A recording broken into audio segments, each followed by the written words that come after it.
7 of the top polling candidates in California's governor's race faced off in Los Angeles tonight, answering questions about the state's most pressing issues, including immigration, wildfires, public safety, homelessness, and quality of life. The primary is in 27 days.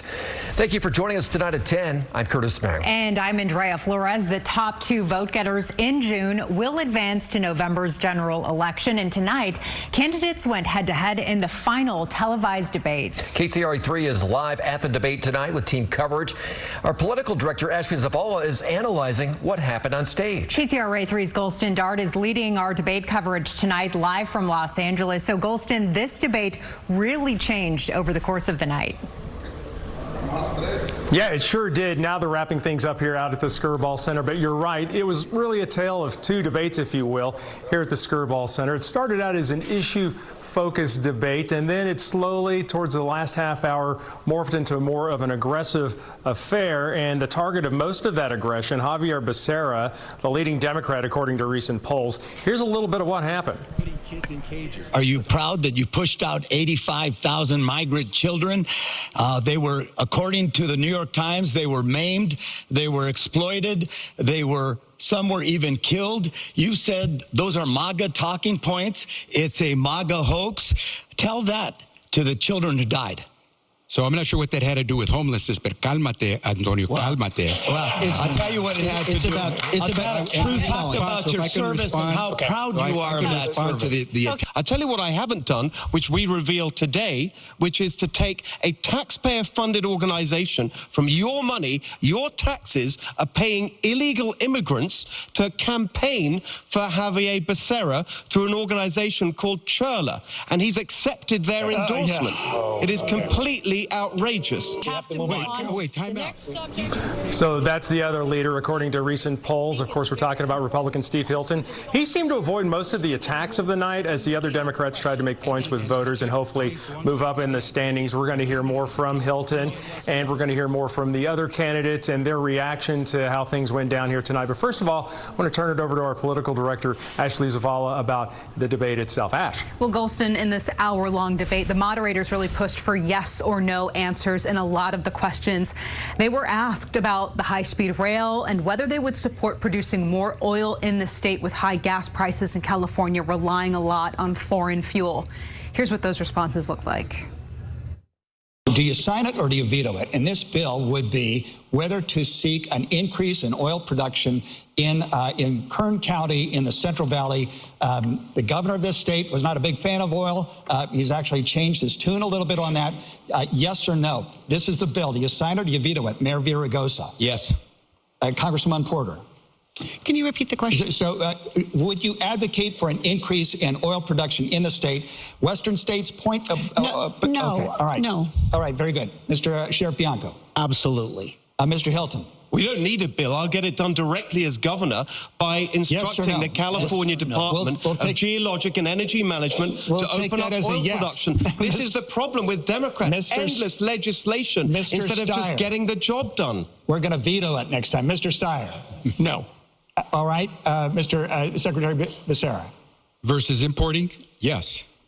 Mayor. Yes, we also should stop pushing all of our refining capacity out of state. To finish California high-speed rail from Merced to Bakersfield. We've got the viaduct laid. We have overpasses. Do you finish it? Yes or no? Mayor Villaraigosa. Yes. Congresswoman Porter.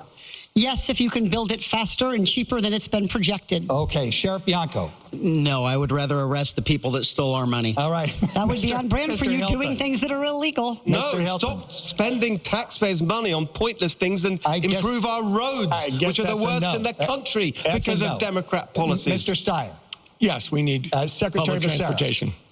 The slow-speed delivery of high-speed rail, no, but a high-speed delivery of high-speed rail, yes. What does that mean? That means we get rid of all the bureaucracy that has caused all this litigation.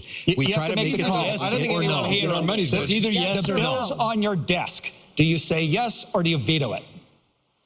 Is that to me? Yes. I said, I don't want to do it the way it's been done because we've overspent, but yes, we're going to build high-speed rail. Yes, we're going to build high-speed rail.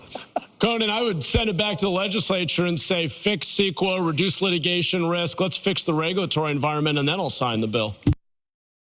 And that just gave you a taste of that back half of this debate. Now, the one question in which all of the candidates agreed was on the state's last nuclear power plant, Diablo Canyon.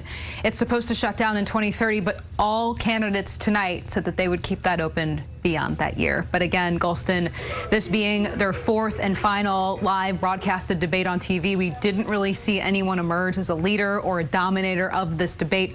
Also, candidates are typically quick to declare victory after these debates, but tonight I really haven't seen anyone making that claim in their emails blasted out just yet. Golston, back to you. Yeah, pretty quiet there, although people were talking over each other during the debate. That is for sure, Ashley. Well, let's go back to Javier Becerra there. Getting into that dust-up with the former L.A. Mayor Antonio Villaraigosa, calling him out on a report from when Becerra was Secretary of the Department of Health and Human Services. And the report said that his department lost track of thousands of children that were released from migrant facilities. Here's that. 26 Democrats condemned him. They said it was outrageous that he pushed kids out. What was outrageous was the exploitation by the employers, not the care that they got. Henry Ford invented the assembly line, put them on an assembly line, get them out of here. They're illegal. That's what you said. I'm only going to ask you one more time, please. Please. We have a lot of topics. Okay, so we were able to, after the debate, catch up with Villaraigosa and ask him a little bit about what was going on there. When someone doesn't accept responsibility and accountability, yeah, it did get a little testy. I had to push it. The fact is, it's not a Trump talking point. You work for KCRA. You read the New York Times Pulitzer Prize-winning investigation. It's pretty clear. 26 Democrats denounced his pushing out 85,000 migrants.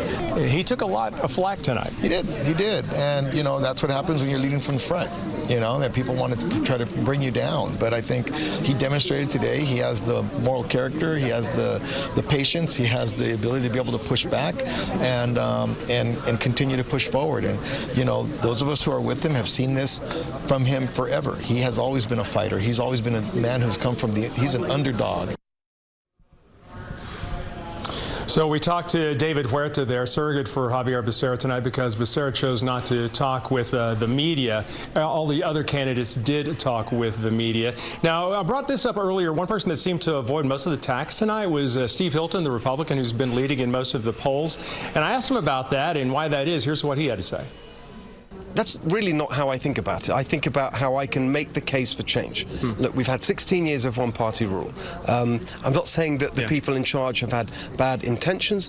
I'm just pointing out to the facts, which is we've got the highest poverty rate in the country, the highest unemployment rate in the country, the highest cost of living by far in the country. And so there's really nowhere else to look when you ask yourself, well, why is that, than the people who've been in charge. And so the point I made tonight is, look, we're not going to get different results if we keep voting the same way.